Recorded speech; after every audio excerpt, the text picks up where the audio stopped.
Welcome, dear audience, to This Week in Clown World, the video series dedicated to reliving the events of the simulation because yes, it's really happened and no, we weren't dreaming. Well, another week passes and things are definitely getting even worse, Leah. Like Elmo going full anti-Israel anti-Semite and Macron's husband losing a court case because he's a man. Oh boy, I didn't think there was a bucket big enough to hold all this clown diarrhea, but my god, there is. So because it's Sunday, the best day of the week, let's all take a trip down to Epping in the Soviet Kingdom. Nice place, right? Got little town shops, got a green shrubbery or two, and very friendly locals. A nice proper British place to live, innit? But wait a minute, while there's suddenly totally evil far-right bigot men and women occupying the streets and committing hate crimes. Well, you would never believe me on this one, audience. It turns out that the Soviet Kingdom's government have been purposely allowing hordes upon hordes of boat children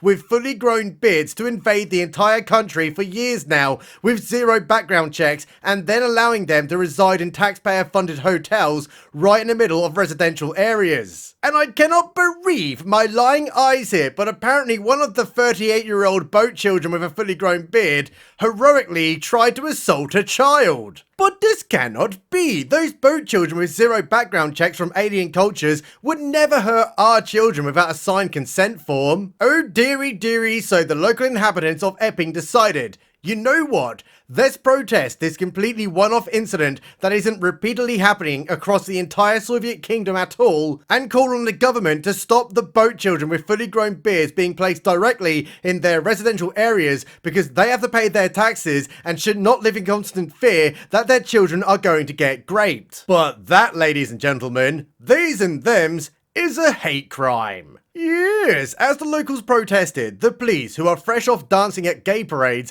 decided that they would not allow this far-right bigotry by cracking some skulls and driving directly into people. Because they need to protect the boat children with fully grown beards, in case they get hurt. Unlike the children. I absolutely love this country, I really do. We all love being put in serious danger by unknown third world scumbags with zero background checks who invaded our country. And we love it even more that if you have a problem with that, the police will beat you into accept your child must be sacrificed for the sake of diversity. But then, because this is the clown world, it was revealed that the boat child with a fully grown beard invaded our country only 8 days before playing pediatrician with a child. Oh, wait a minute, Sky News didn't mention that bit. They just said a 38-year-old child was arrested, no context or anything. Amazing. But even better was the refugees' welcome protest that descended upon the town from elsewhere to protest in favour of child rape. Because according to them, if you have a problem with your child being assaulted by a purposely imported boat invader, then you, sir, are a far-right racist bigot. Oh lordy, they are doing the Lord's work. And then something even more amazing occurred here, because while the reaction of the locals was entirely organic, hell, the entire country is pissed and it's a tinderbox ready to explode right now what the government are purposely doing to us and calling us bigots for having a problem with it. Well, the refugees' welcome protesters were suspiciously shipped in with ready-made placards and then shipped out of the protest by none other than the police themselves. What the fuck? Yes, the government-approved narrative protesters were literally recorded being shipped in and out of the protest and were purposely led by the police as close as they could to the anti-child great boatman protest to instigate the confrontations. Well, not suspicious at all. Don't look back in anger, guys. There's no such thing as a government department purposely trying to construct narratives to feed to the docile public because they're shit merchants. But I guess when things get to a point where the Soviet Kingdom is lost and there is nothing left for the indigenous population, at least we could all grab our passports, head down to Stansted Airport and hop onto a flight all the way to Spain and enjoy their beaches and cuisine in total peace and harmony. Oh wait, no we can't, because they also purposely imported a bunch of boat children with fully grown beards and let them freely roam around their country. So, and you'll never believe this one either, audience, a totally innocent doctor man who didn't do nothing decided, along with two of his engineering buddies, to viciously beat an old man. And you'll be thinking, well, at least they were just trying to mug him, right? You know, get something out of it. Wrong! They did it for the sake of beating the man. Wow, amazing! What happened next? Another round of protests, of course, because what did you expect? You can only push people so far while ignoring them until the fucking keg explodes. Alright, what's next then?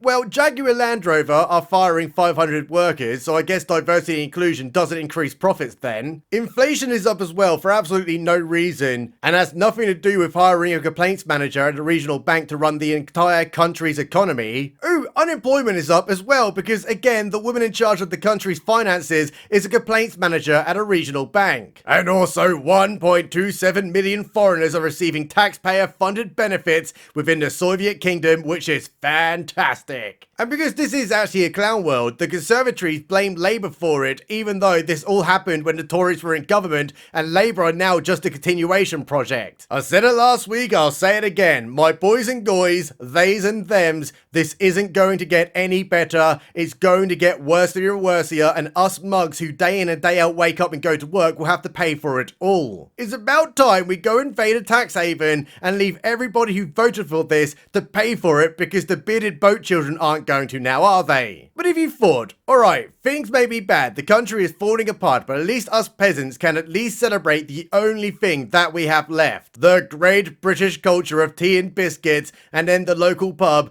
and also giving the world some of the greatest bands to ever exist in the history of existing. Well, not so fast. Because just this week, a school held a day of cultural celebrations, where the children can bring their cultures to school and read an essay that they wrote explaining how great it is to be them. But if you turn up wearing the Union Jack and also wrote an essay about how great it is to be British, then sent home you go, you dirty hate crime enthusiast. Because even though it's a day to celebrate culture, being British isn't allowed. So Bilton School, outraged, heroically bullied the child for it. What a sad fucking state of a country. And I bet you one entire British pound coin that the person responsible for bullying this kid and kicking her out was a millennial. And I know that because I am a millennial and it's embarrassing. Okay, anything else then?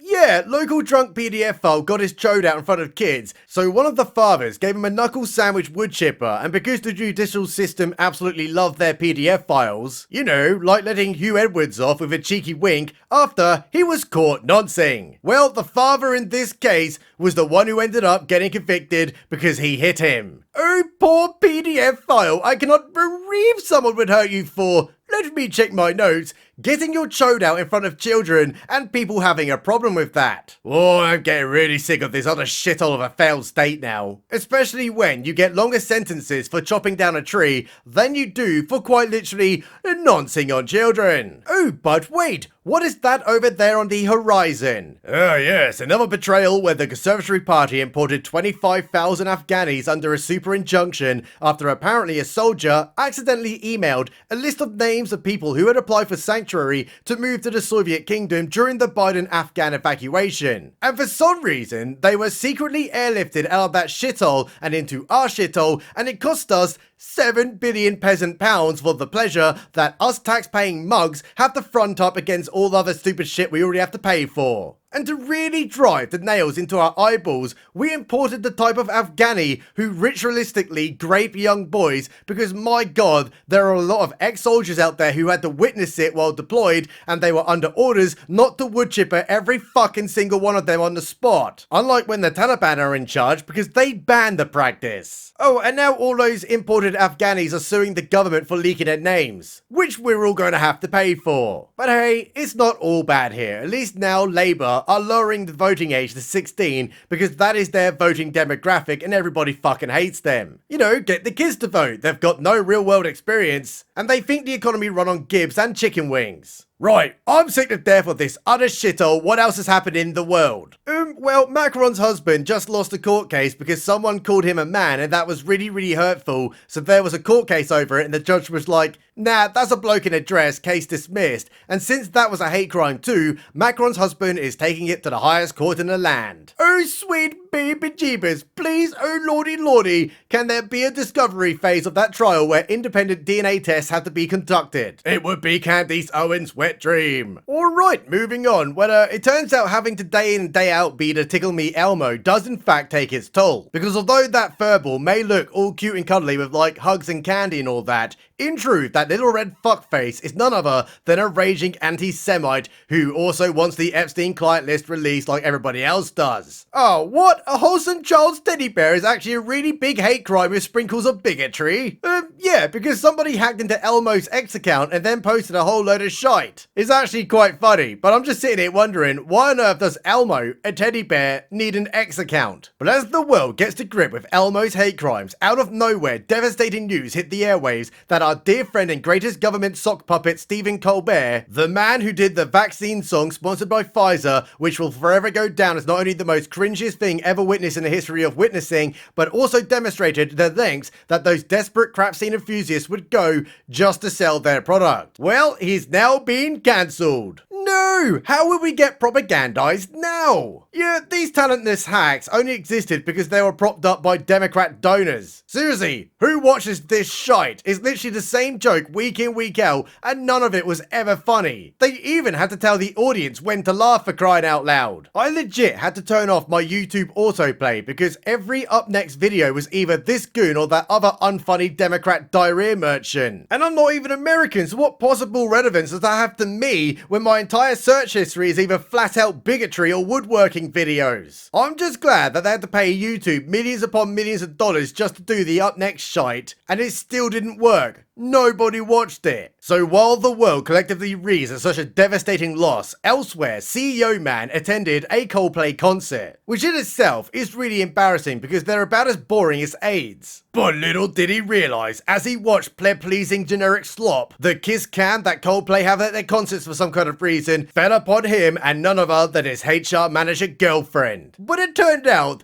that isn't his wife. He was actually having an affair with her and now the entire world knows about it. My God, man, you're telling me you're going to go and engage in a steamy hot love affair and the best thing you can think of doing is going to a Coldplay concert? Get the fuck out of here! That guy and that HR woman are both going to get divorced now just because of that fact. Alright, anything else to add then? Yes, the Orange Man, the President of the United States who ran a campaign on exposing government corruption and said he was going to release the Epstein files, then said that there was no Epstein client list and he most certainly took the escalator to hell on his own terms. Well, he's decided instead of being rational, he'll nuke his entire base and blame the Democrats all for it. What? Well, there is an entire shit show of an onion here, because the Orange Man had no idea that his entire base are completely anti-child touchers and are heavily invested in finding out who in the elites have been noncing on children. So he called them all dumbasses and it's Obama's fault and also the Democrats. And also, Epstein totally worked on his own and that's why Prince Andrew had to pay Virginia Guthrie. Right, I'm just gonna come out and say it. I liked the Orange Man up until this point. But this guy is now acting sus as fuck, especially when his utter meltdown on Truth Social gets ratioed. Guys, I think he's named it in them all over the place, and that's why he's acting this way by blaming the Democrats. Because if he was innocent of all charges, and there were a lot of made up shite in those files, why wouldn't he just come out and say that and then commit to a new investigation which includes investigating all the fabricators within the government itself? Drain the swamp, right? And does he not realise that Make America Great Again also includes making wood chippers great again? You simply cannot brush off an odd creature who suddenly becomes a millionaire handling millions of dollars and also had a child nonce island with Prince Andrew. What a fucking clown this guy is acting right now. However, I can believe a lot of things in this simulation, like having reptilian overlords watching over us and the president of China actually being a children's fictional character. But the Wall Street Journal's leaked letter looks like the biggest pile of utter donkey shite I have ever seen in my life. Does the Orange Man look like the type of bloke who would write modern day Disney levels of dialogue while also alluding to raping children on a birthday card? It's a giant pile of horse shit. It's just like that time the Atlantic pulled out the suckers and losers hoax